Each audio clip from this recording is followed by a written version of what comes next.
You're listening to Deep Dives with Sharks, a shark podcast focused on shark species, shark safety both for you and the sharks, and news from the past couple weeks. Sit back, relax, it's time to take a dive. Hello and welcome back to yet another episode of Deep Dives with Sharks. I am still the host here. My name still is Alex. I haven't changed that either. And I first want to start off by saying that this episode would have come out much earlier.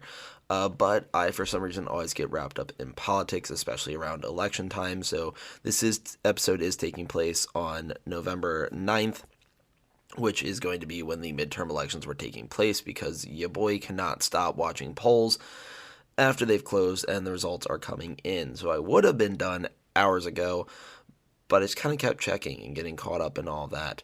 But that is also, I was about to say unfortunately, but actually I don't think anyone wants me to go on a political rant anyway. But that is going to be the furthest political I get, unless, of course, an actual shark does run for president, in which case I will be endorsing that candidate unless they have terrible, terrible things to represent. But I don't think they could. Mostly they probably just want more fish. But anyway, I'm just going to throw it out there right now. Shark 2024, let's put a fish in office. But I would also like to say that this does not officially endorse any candidate whose last name is Shark, or any candidate whose nickname is Shark as well. So just to clear the water, there are so many puns right here. I did not mean any of them, but they work.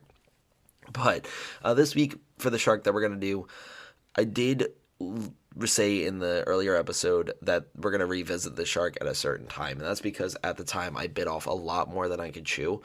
So I didn't realize there was going to be this many species of this shark and that all of them were going to be so different. I thought that they would all overlap, hence they'd all be classified very similarly, but then they weren't. So I've decided I'm going to break this up into a two-parter, technically a three-parter, but with this, I do want to keep that other episode up, so I just won't be replacing it. It'll just still be there, and then we'll come back to it now. But with this, of course, we're going to be looking at the hammerhead once again, breaking it into two different sections, as I should have the first time, but kind of rushed it, so here we are, making up for that mistake. As always, of course, please do follow Deep Dives with Sharks on Instagram, so that way we can go ahead, get any more suggestions or anything like that, and any questions. Of course, anything else you'd like to send that way. Or if you just want to tell me your favorite sharks too, I'm very happy to hear about that too. But this week we're going to be going over the hammerhead once again, as I mentioned, but we'll only be focusing on 4 of them this episode because there are 9 species total.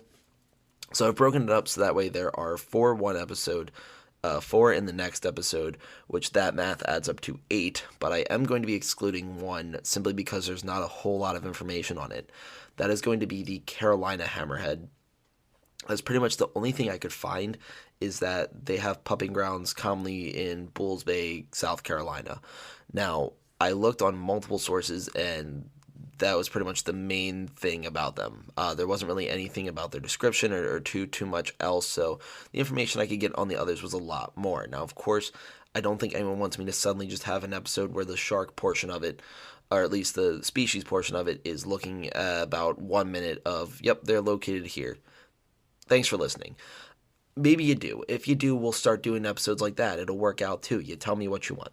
But with this, if there is more information that comes out in the future about the Carolina hammerhead, or if people send me more information about it, I will be more than happy to share that. So if you know something else about it, please tell me. I'd be very happy to learn. But as I mentioned, we're going to be talking about 4 species this episode, and that is going to be all the ones that go by the actual hammerhead name. So it'll be the great hammerhead, scalloped hammerhead, smooth hammerhead, and small eye hammerhead. Next episode, we're going to be looking at the winghead, bonnethead, scalloped bonnethead, and the scoophead. So the ones that mostly have the head last bit of their name, but definitely have a little bit different classification there. Although a lot of times when they're seen in the wild, people think they're hammerheads anyway, which they fall in the same species, but that's a whole bunch of other things I could get into. Now, the way I've decided to organize this, I wanted to go with the smallest hammerhead first, and then go up from there. As most people know and love the great hammerhead, I figured let's go with the smaller ones first. So we're going to start off with the smallest one, which is going to be the small eye hammerhead. So it only ranges around 4.9 feet or 1.5 meters, although it can get up to 1.3 meters, more commonly around 4.3 feet. So it's going to be a little bit smaller than the size it can grow up to. But they're also found pretty much only around the east coast of South America, mostly in between the countries of Venezuela and Uruguay. It's described as being rather slender, which is in line with other species of hammerheads, although hammerheads tend to be a very slim species when it comes to their width of them. I don't know why I emphasize width like that, but we decided to do so. They also don't travel too far from shore, don't go into very deep waters, only around 5 to 40 meters, or about 16 to 131 feet deep. And it tends to be murky water as well, which can be kind of deep, but also not very deep, especially when it comes to being about a 4.9-foot shark. That's actually pretty shallow. They also can move over into brackish water, but not fresh water. So the bull shark, as we mentioned in the last episode, is able to go into fresh water or salt water depending on its habitat, but the small eye hammerhead, they can only go into brackish water, so they still need that salt water there. Now, they pup annually, and they will go into tidal waters around August and September, and then they have low numbers of pups and are frequently caught as bycatch, which is why they are critically endangered, unfortunately. So they're about 2 steps away from being extinct, which is actually a very sad thing. But that's really what I had for the small eye. Not too much there. They're also a newer species that was recently, I don't want to say recently classified, but more recently classified, I should say. So we're going to move on to the scalloped hammerhead. Now this one's going to have a little bit of a different, I guess, description as well, because this one's going to depend on the gender of the shark as well. So males usually range from 1.5 to 1.8 meters or 4.9 to 5.9 feet, while females are going to be a little bit bigger, going from 2.5 meters or 8.5 feet there. So somewhere in that range, females tend to be a lot larger than males. The largest scalloped hammerheads, though, they tend to get up to 14 feet or 4.3 meters and around 336 pounds or 152 kilograms. Although the heaviest single scalloped hammerhead was caught off the coast of Miami. That one was actually 440 pounds or 200 kilograms, but only came in at about 10 feet or 3.26 meters. This one was also pregnant, which added to the weight, so not the whole scandal where people were putting weights in fish. This one actually had a baby, so I feel like that one, if you caught it, still would count. But they also typically live around 500 meters or 1,600 feet below the surface, and usually are found in tropical or temperate waters outside of the tropics following the warm currents, especially with the summer months. These sharks are said to have complex brains. They can equate to a higher level of brain function, which helps to work with social intelligence, cognitive capabilities, sensory motor functions, complex habitat interactions. Sorry, I lost my place for a second there. Complex migratory patterns, and especially when it comes to capturing prey. Now, these sharks also do tend to have a high metabolism, so they're frequently found hunting for prey, pretty much anything that they can get their mouths on, mostly sticking to herring, mackerel, and sardines, but they do also go into other fish, and larger sharks will go after larger prey, so moving away from just those 3 fish there. They are a schooling shark, meaning that they will travel in packs of sometimes up to 100 or more, especially when it comes to hunting for trickier prey, so using the strength in numbers approach. It's harder to get away from a whole school of sharks rather than just getting away from one, so they'll team up, fish will dart all over the place, going right into a different shark. Works out for everyone involved. But they also are listed as critically endangered as of 2021, as they're being overfished, especially for their heads and their fins, as they get a very expensive return. Researchers were able to go to fish markets in Hong Kong. They were able to buy fins from the sellers there, and then through genetic information available on the fin, were able to pinpoint exactly where the sharks were coming from, so that way they could disrupt the fishing industry there a little bit, make sure that they couldn't get to these sharks simply for their fins, which is still a very horrible practice. Now, next one we're going to be looking at is the smooth hammerhead. This one is going to get its name from the smooth edges on the front of its head rather than the more rigid look of the other hammerheads. This one tends to have pretty straight across edge that curves a little bit rather than having those jut in and outs as much as the other ones do. Now, this one as well is going to grow to be about 5 meters or 16 feet. It can also grow up to 400 kilograms or 880 pounds. Now, unfortunately, these ones are going to be the ones that are responsible for a lot of bites on humans, as they are frequently touched because they're bigger than the small eye and the scalloped, but they're also not as big as a great hammerhead, so people assume they can't really do a whole lot. So they come over to them thinking that they can touch them, they can't be that dangerous, but all sharks can be dangerous, even the whale shark, as we had mentioned, although it may be unintentional, so they're not actually trying to go out and mess someone up. These two will live in tropical waters, move with the warm waters as well. They're found all over the world, but most commonly in the Atlantic around the Americas. There have only been about 7 confirmed sightings in the British Isles. They're also commonly found around New Zealand and Australia, so in that area too. They typically stay closer to the surface, especially when compared to great hammerheads and scalloped hammerheads. They tend to be much further down, but the smooth hammerheads, they will stay less than 20 meters or 66 feet from the surface, but also can go into water that is as deep as about 200 meters or 600 feet. So they kind of range a little bit, but definitely like to stay closer to that surface. Now, they also will be found in bays or estuaries, but like to move closer to the equator, especially an open ocean, especially when it comes to the winter months, as that's when the water starts to change, and these sharks, especially across all the hammerheads, they tend to enjoy that warmer water for sure. But they're listed as vulnerable, which is going to be a couple steps above the critically endangered rank. I believe it's 2 above. And this is mostly because of conservation efforts to protect the species, especially around New Zealand and Australia, where their population numbers tend to hang around, as well as the Americas, as mentioned a few minutes ago. So a lot of those conservation efforts have made sure that it makes it very difficult to catch these sharks without any sort of penalty. But of course, going on to the last species of hammerhead that we will be talking about, the great hammerhead, the largest of all the hammerheads, ranging from 15 to 20 feet or 4.6 meters to 6.1. Now, they're going to be in warm, tropical, or temperate waters, which also just made me realize that I'm doing a lot of warm water sharks. Now, of course, when it comes to hammerheads, there's not going to be a cold water hammerhead, at least not in this round. Maybe next week I'll find out that one of the other head sharks, the big head shark probably, we'll find out.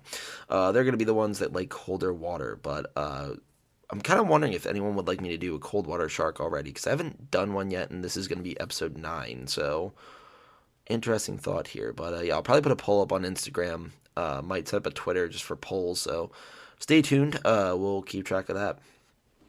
But as I mentioned in the other episode, they're going to use their heads to pin prey down, especially like rays and cephalopods, to the seafloor and eat them after they have been stunned.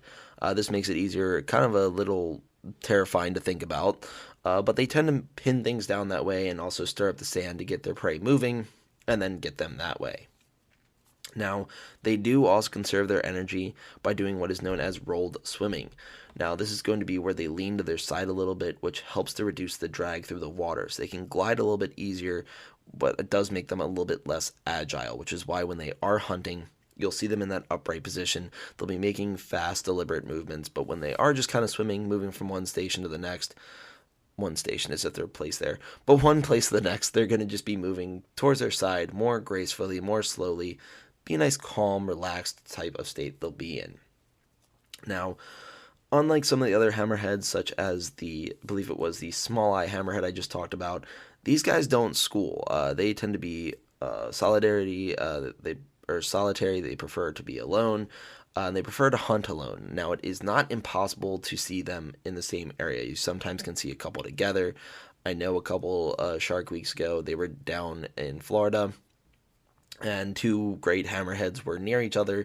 They didn't really come too close to each other. You could tell that they were watching each other from a distance, and they didn't really want to get too close. You'll also usually see them bite at each other, especially around the gills, to communicate that this is my area, and things like that. It usually doesn't devolve into a fight, but they usually will kind of go back and forth, trying to determine whose area it actually is. But with that, that is what I have for the first 4 of the hammerheads. Next week, I should have the second 4, and that was actually a lot of research there. But yeah, one thing to quickly mention too is that the great hammerheads are also critically endangered. especially because they're frequently the target of fishing, especially due to their size and the distinct features. So those go really well, especially on different fish markets there. But I'm going to take a quick break because that was a whole lot to keep up with. But once again, follow the Instagram if you have any questions, any comments, any concerns. And it'll probably just be a weird skip on the playback, but I'll be right back. Alrighty, and I have returned. Welcome back. Maybe you went and got something to drink or anything like that. If not, it's probably a couple seconds, so hello again. But for the shark safety portion of this episode, I wanted to do what you should do if there is a shark sighted when you're at the beach. Now, this kind of covers being out of the water versus in the water a little bit there too. And I have thrown my own 2 cents of this issue quite a bit. And I wasn't really too far off, which is good. I don't want to say off at all because I don't think I was too far, which I guess is the best way to put it. But I did want to look more into this just to make sure that I wasn't just giving you guys a bunch of information that isn't true whatsoever. So I'd also like to give a shout out to California State University at Long Beach for the sentence in this article, because this is where I did get most of this from. But the sentence in the article that said, "We are guests in someone else's home," when referring to people being in the water, especially at the beach. Because what a lot of people don't realize is how unregulated the beach is. We can't just put up nets and things like that keep the sharks and other sea life away, especially when there's been times where beaches have tried that, and it ends up hurting the sea life in the area, especially sharks. Time and time again, it's documented, especially on Shark Week, how a lot of efforts that humans have had or have tried to keep sharks away from the beach and keep us safe has ended with sharks getting hurt, dying, a lot of things like that. So it makes it a little bit difficult there. They have been looking at other things, though. This is very much a sidebar. This was not in the article. I do remember that they were looking at the use of magnets to try to keep sharks away and have had varied success with that.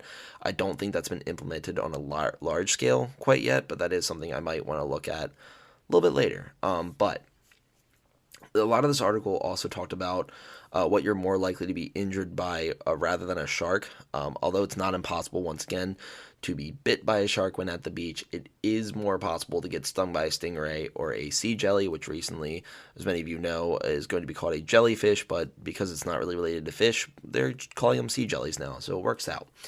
But with this, I also recently learned, by recently I mean about half an hour ago or so, from reading this article, that stingrays, when they sting you, it's not automatic death, which I did not realize. My brain thought that apparently it was like snakes where they just sting you on sight and that's it, you're done. Evidently, it's really not life-threatening most of the time, so that's good to know. But they did state that one of the issues is that the stingray will go under the sand to try to be less visible by their predators. The issue is that means they're less visible for you as well. So the safest way to go about this is to do what's known as the stingray shuffle, which is a phenomenal name.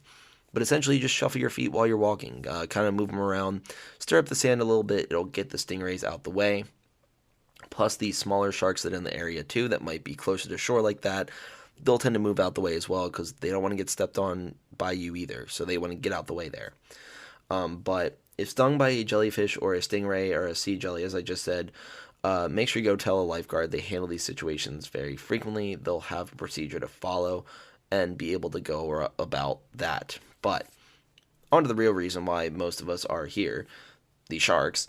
Now, the first thing to know when going to a beach is know which shark species will be around you. You should know the locals, as the article put it. This can also help to determine what kind of injuries may occur. So, for example, Ocean City, Maryland, we have quite a few different species that come to visit. I believe 6 regular residents that it was, and then 24 that come through the area. Now, most of those are going to be offshore. You're more than likely to only encounter maybe 4, but once again, I'll have to look more into that once the time comes. But example is the spiny dogfish. It gets its name because it also has a little spine next to its dorsal fin, so it can jab you and impale you a little bit, but tends to not do that as much. It usually does the same thing that other sharks do, which is where it's just going to bite you. Now, mind you, they are a much smaller shark. I think only about maybe 2 feet at the longest, but I don't quote me on that. This is not the Dogfish episode, so also shout out to Dogfish Head for having amazing beers. Another side note there. Anyway, but it's not going to be quite as a devastating bite as it could be from a great white, which is what this article mostly focused on, being in California. But then over here we also do get the sandbar shark that frequents the area. Frequents. Solid English. But frequently comes to the area. They're going to have a much larger bite, being a much larger shark. So, once again, this article mostly focuses on California. And of course, the great whites that are there. Now, I feel like, though, a lot of this can be translated into different areas as well. So, they said that if you see a shark in the water, make sure you keep your eyes on it and try to remain calm. They most likely are just going to be passing by, and they don't really want to bother you. Same way that you don't want to bother it. You're kind of impressed that it's there. You might be a little bit scared that it's there. But mostly the fact that you can just see it, know what it's doing. It can kind of see you and try to figure out what you're doing. Going to be doing essentially the same thing. You're not going to be quite too sure why they're there, and they're not going to really know what you are. So they're probably going to circle around you a little bit and try to figure out what you are. Now, with this, they did say that they may try to get behind you, but that is not them trying to hunt you. Many predators will try to get behind you, mostly to see what you are capable of doing. The same way that if you're trying to assess what something is, you usually want to see what it is from all sides. Same way that if someone hands you something, you typically move it around in your hands first, try to figure it out, rather than just kind of staring at it, unless you already knew what it was. But on this, the shark's not going to initially just bite you and try to figure out that way. They're typically going to kind of circle around you a little bit and be like, wonder what this thing is. So if you keep your eyes on it, it kind of doesn't get a good idea of what you're capable of, and then doesn't feel, I guess, threatened by you. But a good way to put that as well is also to, if you're on a surfboard, a boogie board, or paddleboard, anything like that, any sort of board, they said to try to keep the nose in line with it as much as possible. So that way you're trained on it. And if you do lose sight of it, definitely check your six. Make sure you look behind you, so that way you can see if it is behind you, if it is trying to get that better look at you. Now, they then said to try to calmly exit the water and notify the lifeguard of the encounter, so they can notify others to use caution when in the water too. Now, usually they're not going to shut down the beaches unless something bad happens, someone gets bit, something like that. But for the most part, there's going to be like, all right, let's keep an eye out, see what's going on here. Now, another thing to look out for is aggressive behaviors. A shark, especially a great white, will demonstrate quite a few. Now, it did give also phenomenal diagrams and pictures and everything like that to show off what a shark might do if it is showing aggressive behaviors. Now, this would be fast swimming. Usually a shark that's just hanging through the area is going to be doing a nice casual slow swim, and you'll see it with doing smaller motions, but an aggressive shark is going to be doing quick motions and definitely moving a little bit faster like that. Great whites especially, as well as other sharks, tend to arch their back a bit more, so it's going to kind of look like how a cat would, which cat shark works too, except for we're not talking about cat sharks this week, and cat sharks are real, by the way, which we'll look at those eventually. But obviously, it's going to be making some charging motions towards you as well. Now, apparently, I want to describe this mostly as kind of like making like a flower pattern. We'll see it kind of come in and then kind of go back out, and then go in and then go back out, and it's going to do this in a circular pattern as well. But if the shark's not really getting too close to you, if it's just calmly swimming and then kind of like going like, not zigzag, because it's zigzagging too and making like quick darting motions, that's also not a good sign. But if it's kind of making more of like a wobbly circle, like one where like it doesn't look like it's really making any decisive moves, it's just trying to like, oh, I got a little bit further away, oh, I'm a little too close, like something like that, where it just kind of looks like it's just kind of hanging out, having a good time, that's a good sign that it's not going to be aggressive towards you. But if it's making a lot of aggressive motions towards you, like essentially the same way that like someone would fake a punch at you, if they're faking a charge at you, that's not a great sign. Now, what you should do in that case, because of course, me just telling you it's not a great sign, I mean, anyone could figure that out. I don't think anyone seeing a notoriously aggressive animal, I don't want to call it an aggressive animal, which is why I stuttered there, but seeing an animal that typically can inflict a lot of damage and typically is known for its aggressive behaviors and being terrifying and everything like that, charging at it, isn't going to be a great feeling. So what they said to do is to keep your eyes and body pointed towards the shark. You also then want to try to slowly go back towards the beach. Now, they said swiftly as well. You don't want to just hang out there and meander, because this thing's trying to bite you. So you want to keep your eyes on it because still doesn't know what you're capable of. Also try to keep body parts out of the water as much as possible. But just kind of keep moving backwards towards the beach until you eventually can get in there safer. At this point, hopefully, someone will have noticed, either a lifeguard or a bystander, and they can alert the lifeguard, and they'll know the best thing to do in this case, and hopefully can get you back to shore safely. And then, of course, we've talked about how to handle shark bites, everything like that. So in case worst case scenario does happen, you guys will be hopefully a little bit safer, especially when it comes to being in the hands of a lifeguard, because in these beaches where these big sharks are, it's part of their training. I don't think it's going to be anyone's first day on the job, and even if it is their first day on the job, they probably have seen a shark or two in the wild at this point, but I don't think you're going to be in bad hands, especially when you're going to a beach lifeguard, because I myself was a pool lifeguard, and boy howdy do I have so much respect for a beach lifeguard, because I remember there was one time I was talking to one summer, and I only made 7 saves in the 7 years that I was a lifeguard. It was June, and they were up to, I think it was 15 saves. So, yeah, they've had double the saves I have in my entire career in just a month. So they know what they're doing. I fully trust the beach lifeguards with my life. You have nothing to worry about in that regard as well. But we are going to move on to shark news now. Now, there were a couple stories that I found this week. There was a few that keep cropping up. I've also had a couple people, like my good buddy Jason and another one of my good friends, Bran, who I mentioned before. They both sent me the one that we had talked about not too long ago, where it was the researcher and the scientist who tried to dive in the water, and then a tiger shark came up to say hello. I do think it's really cool how that video is catching a lot of attention. Bad side being that one's catching a lot of negative attention because people are like, "There's no way you're getting me in the ocean now," and I'm like, I hope y'all realize she was pretty far out in the ocean there. Like, they're not just hanging out right on the shore. Plus, I don't know any of you that are going out on a boat tomorrow to go into the water like that. Now, mind you, if you are, don't worry. You got people around you, so you should be good.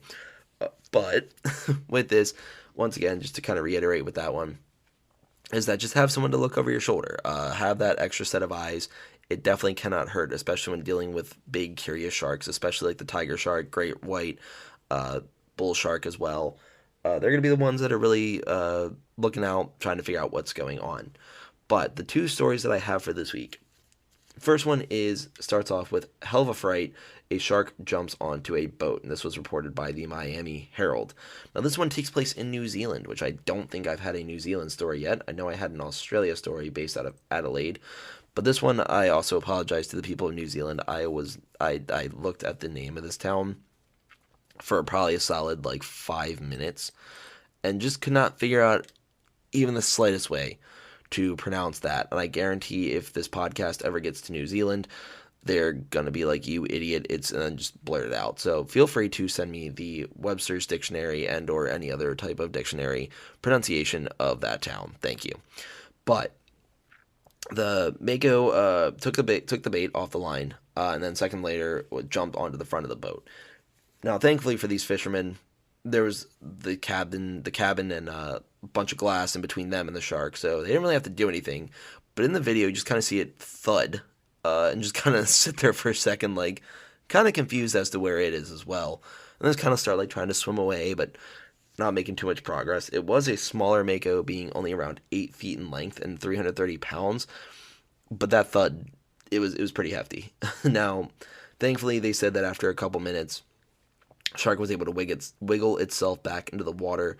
Nobody had to touch it to free it. So it's also the second Mako story that I have talked about where it jumps onto a boat. So evidently this is a recurring theme. So if you guys are ever out in the open ocean fishing, make sure you watch the skies because evidently it's raining Makos out here. And that's just kind of interesting. But once again, as I've talked about in previous episodes as well, don't ever put yourself into a dangerous situation trying to get a shark free, especially one that is kind of panicked. Same way that when your fight or flight is kicked in and you're trying to avoid being stuck where you are, you're going to do a whole lot to get out of that. And a shark's probably not going to realize you're trying to help it, and it might think you're trying to hurt it worse, so it might try to act aggressively in that case. So do not put yourself in a dangerous situation to save a shark. Definitely make sure you are safe first. But of course, if you can help the shark and you know how to safely do so, by all means. Now, the next one that I have simply was titled Aggressive Tiger Shark Spotted Off White Plains Beach, Oahu. Now, this was by KITV. That one was that a 10 to 12 foot shark was spotted off the coast of Oahu, prompting warning signs to be placed around the beach. Shark was spotted about 20 to 50 yards away from the beach, which would be a frightening sight for those that were there. Now, people were encouraged to go to the lifeguards to get more information regarding the status of the warning that was put in place, and no injuries were reported. That right there was literally the entire article.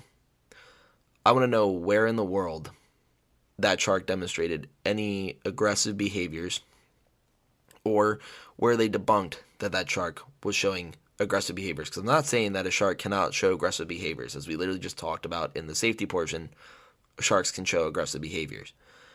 But why in the world was this shark aggressive? This is a perfect example of just a clickbait title where they realized, oh, Alex is going to be looking up that nice shark news recently. If I put aggressive in here, he's going to click on this and be like, all right, let's see if this is actually aggressive or not. And instead, it doesn't even talk really about the shark other than its size. It was 10 to 12 foot, and it was a tiger shark. That's all we had.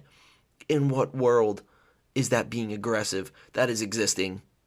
I just don't know. I don't like that. It's so frustrating for me when I see something like that, because that shark has literally done nothing but just exist and is now listed as aggressive. Now, if it was hunting, yes, that's aggressive. If it was going after someone, yes, that's aggressive. But if it was just in the area, that's not aggressive. That's literally existing. But anyway, we'll probably go over another one in the next episode. I don't know. I look up the news that day. But that's what I have for the news. I did not get a third one. It is 1:09 in the morning. And by the time I finished up my research for this week, it had been a couple hours and it was pretty late. So once again, eventually we'll get this before midnight or before, but time will tell. But that's what we have for this week. Thank you once again for listening and being here, and thank you all so much. Make sure to follow the Instagram, once again, Deep Dives with Sharks. For any updates, any questions, tell me your favorite sharks, anything like that. But also, share the podcast with whoever you think might want to learn about sharks, or even people you think might not want to, force sharks upon them at this point. Why not? But yeah, tell your friends, tell your family, tell your cat, tell your dog, anything like that. And thank you all for being here. I cannot thank you all enough. This has been a lot of fun, and I'm hoping to keep doing it for a good long while. But thank you for being here, and I will talk more about Hammerheads in the next one. So take care, guys.